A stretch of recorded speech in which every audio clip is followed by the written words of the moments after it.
université qui a produit de la recherche, effectué des études sur l'Afrique de manière ordonnée et souvent en dehors de l'Institut parce que les professeurs, les chercheurs continuent à produire de la recherche sur l'Afrique. Alors bien sûr, je mets de côté parce que souvent quand on parle, il y a la question du budget qui arrive, on n'avait pas suffisamment d'argent, on parle des disputes internes, on avait beaucoup de disputes internes, nous sommes tous responsables de ces disputes internes, surtout à partir de 2010. On a souvent, malheureusement, on nous a taxé de voies de garage. On était dans le luxe de ne pas enseigner beaucoup de choses. Moi, je crois que ça, c'est par ignorance. Je vais vous démontrer qu'en fait, on travaillait beaucoup. Alors, au départ, l'Institut des études africaines, donc de 90 au début des années 2000, on va dire 2007, il avait une identité marquée, axée sur les études historiques, culturelles et de patrimoine. Il recrutait beaucoup plus dans le champ des sciences humaines. Bien sûr, à l'époque, il faut voir, il n'y avait pas encore eu de réforme universitaire pour créer des universités comme des établissements publics. Donc, l'Institut des études africaines, il fonctionnait de manière autonome. Alors, le bilan de l'Institut, à mon sens, il n'est pas mauvais. Au contraire. Alors, les gens qui disent que nous sommes paresseux, qu'on a le luxe de ne pas enseigner, le font par ignorance, comme j'ai dit, par mépris et de mauvaise foi. Parce que, il suffit juste de demander les CV des chercheurs à l'Institut des Africaines, c'est là où on découvre qu'ils travaillent beaucoup. On ne le voit pas, mais il suffit juste de jeter un coup d'œil sur les CV individuels des profs universitaires. Alors, nous avons, durant les 10 dernières années, les professeurs à l'Institut, ils ont beaucoup plus contribué à l'extérieur de l'Institut. Et c'est l'un de nos problèmes de visibilité. On a beaucoup travaillé en dehors de l'Institut des études africaines, sur des structures en dehors de l'Institut des études africaines, sur l'Afrique. Et c'est pour ça que parfois il y a ce problème de visibilité. Et donc je reviens au cœur du problème, c'est qu'on n'avait pas un projet et on n'avait pas pu mettre un cadre de recherche institutionnelle. Alors, pour juger, si on veut vraiment juger du travail de l'Institut des études africaines, il faudrait faire le bilan qui tienne compte de 5 éléments. Les publications de l'Institut de 90 à 2020, malheureusement la base existante de l'Institut n'offre pas ce qui a été fait avant 2008. Il y a une base, mais elle commence à 2008, elle s'arrête à 2017, malheureusement. Alors, il faudra tenir compte des CV personnels des professeurs, parce qu'on a fait beaucoup plus de recherche individuelle qu'institutionnelle, et de la publication en dehors des supports de l'Institut. Troisièmement, revaloriser, et ça malheureusement on ne l'a pas fait, revaloriser le travail de participation des profs au débat public national ou de participation internationale à travers les médias. On nous a souvent critiqué pour ça, pourquoi on participe aux médias, alors que c'est très important pour la mise en valeur d'une institution de recherche. Ça a permis 2 gains. Le fait d'avoir contribué au débat national et international à travers les médias. 2 gains. La visibilité de l'Institut et sa référentialité internationale. 4. Revaloriser la participation des chercheurs aux rencontres panafricaines. Pourquoi je dis ça? Et M. Lajnaoui, il en avait parlé. Les rencontres panafricaines, notamment dans les environnements où la question du Sahara se pose. Et un nombre de mes collègues, ils ont participé à des rencontres, à des débats, à des projets africains et panafricains où il y avait souvent la question du Sahara qui se posait. Et donc, il y a d'un côté un travail scientifique et en même temps un travail de soutien indirect, parce qu'on garde notre autonomie, on n'est pas la voix de l'État, on garde notre autonomie, mais il y a toujours un travail. Là, le fait d'être présent et de développer la version marocaine est d'une extrême importance. Alors 5, tenir compte du fait que de nombreuses études Et ça, j'y insiste énormément, énormément, malheureusement, parce qu'il y a beaucoup de choses qu'on a faites qu'on ne voit pas. Mais on a considéré qu'on était des paresseux et une voie de garage. Alors, 5, tenir compte du fait que de nombreuses études et analyses ont été effectuées pour certaines institutions, établissements nationaux, je dis bien nationaux, pas internationaux. Internationaux, on y a compris. Des institutions et établissements nationaux et marocains sur des questions ciblées. On a fait de la recherche orientée, sur commande, sur des questions ciblées qui n'ont jamais été publiées. Et je ne pense pas qu'elles le sont. Il faudra voir. Donc, nous avons fait مع مؤسسة الدولة كانت تطلب منا أن نديروا دراسات مرتبطة d'un processus de décision au niveau des orientations stratégiques. Et j'en suis témoin, et on peut le prouver, ou eux, ils peuvent dire qu'on l'a fait. Mais malheureusement, on ne peut pas le prouver, hein, quand j'ai reconnu comment je le donne, on ne peut pas le faire. C'est comme ça. Malheureusement, c'est comme ça. Alors, ça n'a pas été dans le circuit, la commande n'a jamais été dans le circuit formel, et on nous a demandé que ça soit fait en dehors de l'Institut des études africaines. Mais l'Institut, donc, de cette façon, on peut faire réellement le bilan de l'île. Si on tient compte de ces 5 paramètres, là, on peut faire le bilan des études africaines. Et on va découvrir que l'Institut des études africaines a fait son travail. Relativement par rapport aux moyens qu'il avait et par rapport au nombre de chercheurs qui exercent. Alors, mon deuxième point, un bilan. Bien sûr, le bilan, c'est pour préparer une proposition. J'essaie d'être constructif dans mon approche. Alors, une proposition, maintenant, il y a eu la fusion. Bien sûr, peut-être qu'elle est positive dans le sens où elle va permettre d'engager les profs de la nouvelle structure avec la fusion des 3 instituts. Peut-être qu'elle va orienter beaucoup plus vers l'enseignement, ce qui n'est pas un mal en soi. Peut-être préparer de nouvelles générations dans les études africaines, euro-méditerranéennes et ibéro-américaines. Il faudra voir, peut-être qu'il faudra juste trouver un concept sur lequel construire le nouvel institut à l'université Mohammed V, et puis le doter d'objectifs concrets et réalistes. Alors, de mon côté, je préfère rester dans l'optique d'un institut dédié aux études africaines. Et donc, on est dans le national, moi aussi je suis dans le national, donc on va rester dans le national. Proposition Institut national des études africaines. Alors, concept et objectif. Je vais vous donner un papier de départ sur lequel on peut tous travailler. Je vais le remettre à Siderwish, à mes collègues, et après on peut travailler dessus. Il pourrait y avoir des ateliers.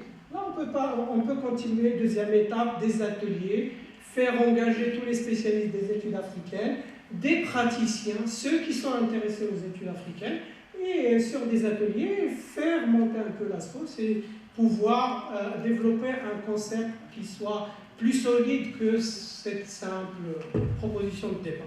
Alors, concept et objectif. Je dirais que sans une vision cohérente, il faut absolument qu'on ait une vision.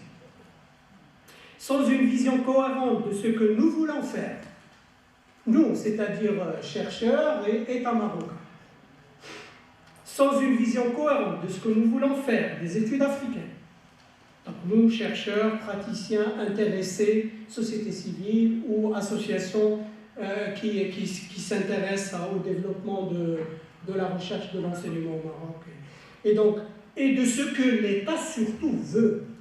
L'État, des fois, il est silencieux, on ne sait pas ce que veut l'État parfois. Donc, et ce que l'État veut, mais aussi, bien sûr, les différents acteurs engagés. Il y a des partis politiques, il y a des régions. Moi, j'ai été étonné de voir que les régions, en fait, s'intéressent beaucoup à l'Afrique. Enfin, tel que le monsieur nous avait fait sa présentation. Alors, sans une vision cohérente, tout projet concernant un Institut national des études africaines sera condamné à l'échec. Il faut absolument qu'on ait une vision cohérente. Et bien sûr, il faudrait avoir aussi des objectifs concrets. Alors, voici une proposition de départ. L'Institut, c'est ma proposition, un institut autonome. Donc, il ne relève d'aucune ni d'université. Il peut relever du ministère de l'enseignement supérieur, peut-être, ou il peut être autonome, tout à fait autonome, dépendre de lui-même. Alors, un institut de recherche à plein temps, pas d'enseignement. Oh, pardon, pas d'enseignement. Alors, donc, un institut de recherche à plein temps, pas d'enseignement. Il faut l'enseignement le laisser à l'université. Mis à part un centre des langues africaines supranationales. Il faudrait absolument le doter d'un petit centre d'enseignement des langues. Les langues supranationales africaines, le Hausa, le Swahili, le Peul, c'est nécessaire, à mon sens. Pas forcément pour les chercheurs, mais pour les praticiens. On a des diplomates, Alors, les langues de recherche. Anglais, en première position. Français, deuxième position. Portugais, et bien sûr l'arabe. Alors, une recherche et des études, la vision cohérente et les objectifs précis. Alors, une recherche et des études au service des politiques publiques. C'est une proposition. Donc, au service des politiques publiques. Pourquoi cette précision? Cette exigence définit exclusivement le rapport qu'entretiennent les chercheurs et les praticiens. Alors, je dis les praticiens, je fais les chercheurs. Qu'entretiennent les chercheurs et les praticiens avec l'État et le gouvernement. C'est un contrat. Madoula, on a le gouvernement, bien sûr, derrière, il y a la société civile, il y a le secteur privé. Mais surtout les politiques publiques, donc l'État et le gouvernement. Un institut apolitique.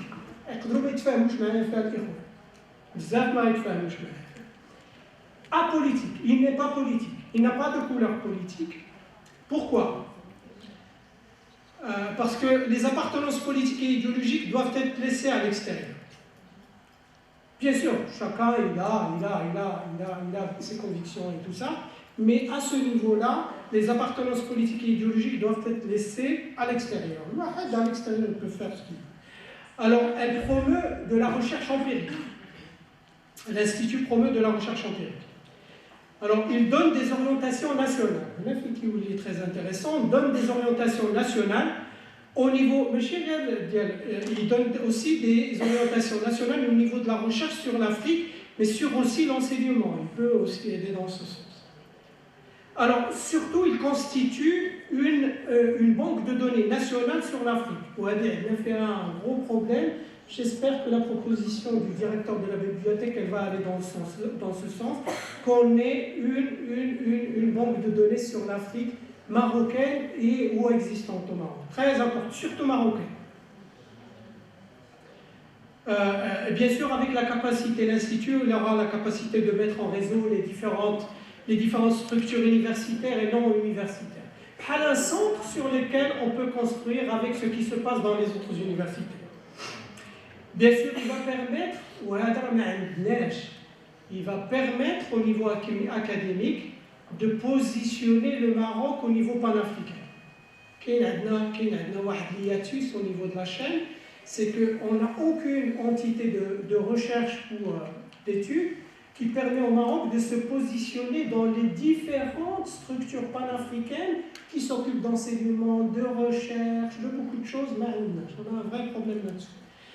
Alors, il va permettre une efficacité. Je ne suis pas fort dans ça, mais je crois qu'il va permettre une efficacité budgétaire. Parce que l'État dédie beaucoup d'argent sur l'Afrique, il le donne à beaucoup de structures universitaires et tout ça. Ça fragmente les budgets. On a besoin de beaucoup d'argent pour faire de la recherche empirique. Et pour produire de l'analyse, pour produire du contenu. Donc, quand on a une institution nationale, de l'efficacité budgétaires au service de la recherche, au service de l'analyse et tout ça. Alors l'organisation, je vais très vite, l'organisation de la gestion. On va avoir un directeur administratif. C'est ma proposition, alors c'est pas vrai. Moi j'y suis dedans, moi j'aimerais bien que ça se réalise. Organisation de la gestion. Directeur administratif. Il peut mettre un directeur même, donc dire. Puis nous avons des directeurs de recherche. Là, il y a un problème. Qui coach un directeur de recherche, c'est pour ça peut-être que Marc Daboche a développé des projets. Directeur de recherche et de projet. Les différents 2, 3, 4 directeurs de recherche de projets qui sont indépendants par rapport au directeur administratif. Bien sûr, on a les chercheurs, il y a les analystes, les praticiens et tout ça. Il n'y aura pas que de la recherche académique, on aura aussi des analystes et des experts qui appartiennent à l'Institut. Et on aura aussi des praticiens. Je parle de ça parce que j'ai en tête l'expérience scandinave. C'est le monde que je connais le plus par appartenance à ce monde, enfin, moitié. Et il y a un institut des pays scandinaves en Suède, à Uppsala. C'est un institut qui intègre les 5 pays scandinaves. Et il travaille pour les 5 pays scandinaves et c'est un instrument de politique publique. Et à l'Institut, il n'y a pas que les chercheurs. Il y a beaucoup de praticiens. Et dans les praticiens, c'est des diplomates. Il y a beaucoup de diplomates qui reviennent, qui font de l'analyse.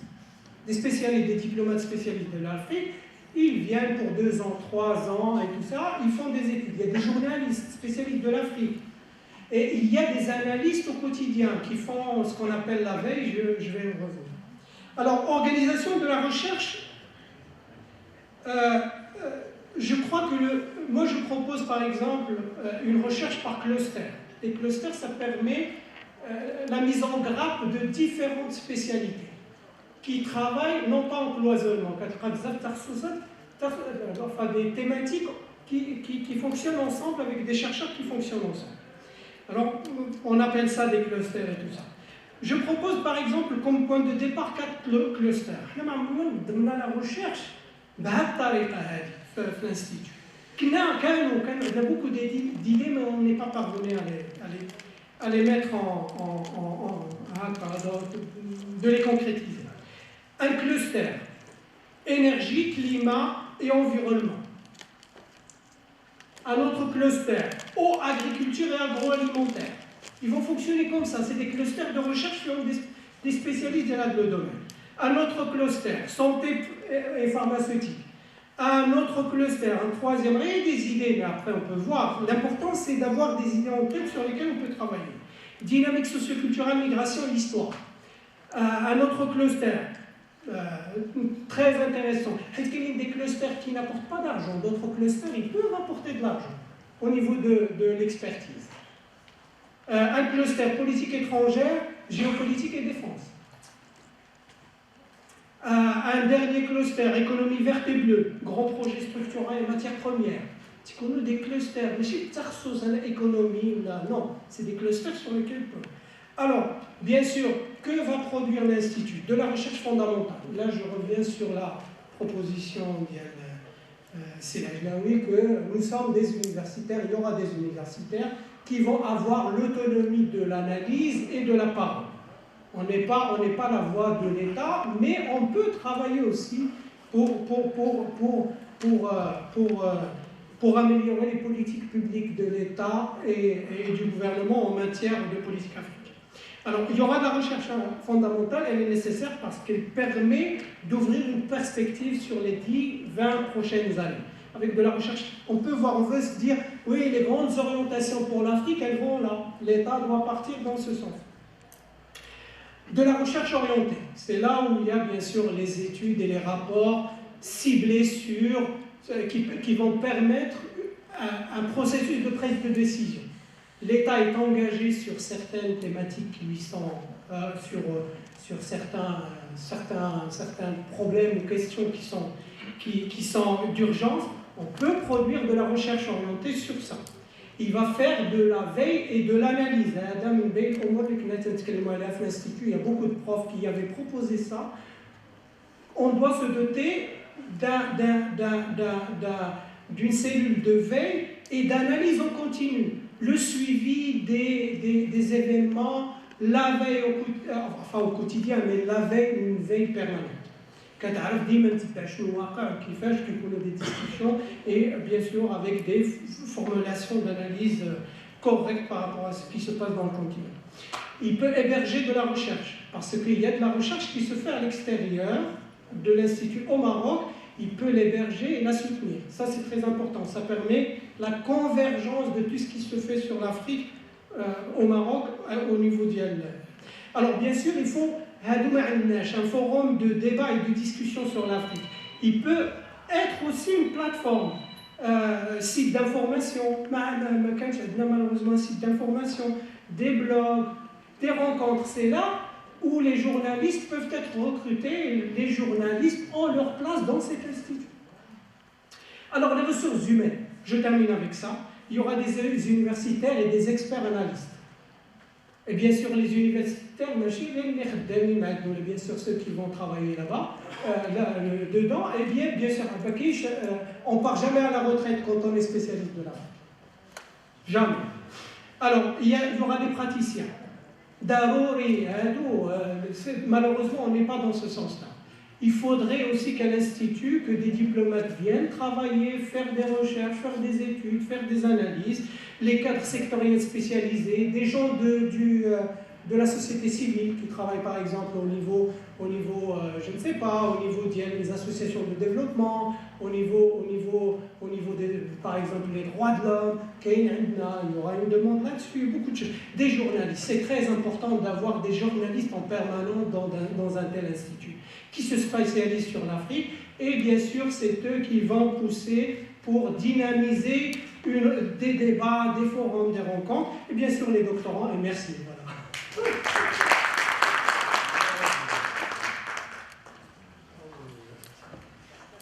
شكرا للأستاذ رشيد بلتوان. ولو بالفرنسية الرسائل قوية جدا وصلت، وألتزم أمامكم بأن مؤسستي ستعمل على إيصال كل الاقتراحات بأمانة، وهي ملك لكم جميعا، ليس لملك أحد، من أجل مصلحة الوطن. أدعو الأخ مساوي الأجلاوي ولو يرتجل ومازال قررت بغيتو نناقشوا نفتحوا. مرحبا كمان شحال وحشين هذا الشيء. مرحبا بك. نفتحوا واحد ربع ساعة القاعة. مرحبا يلا.